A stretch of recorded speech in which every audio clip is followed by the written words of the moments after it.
তো গাইস এই যে মেথির শাক বানাচ্ছি কালো জিরে ফোড়ন দিয়ে।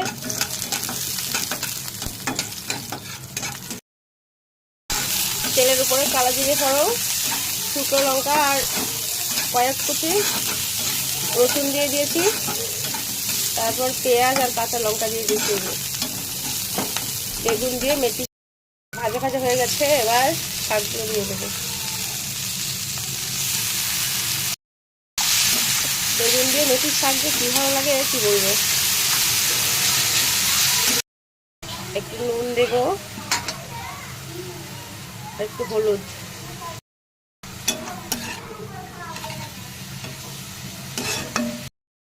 শীত আসবে আর মেথির শাক খাবো না, তাই কোনো হয়। বেগুনগুলো দিয়ে দেবো এবার। কি যে ভালো লাগে বেগুন দিয়ে মেথির শাক, কি বলবো। তো মেথির শাক রেডি। উপর দিয়ে একটু বড়ি দিয়েছি, বড়ি ভেজে।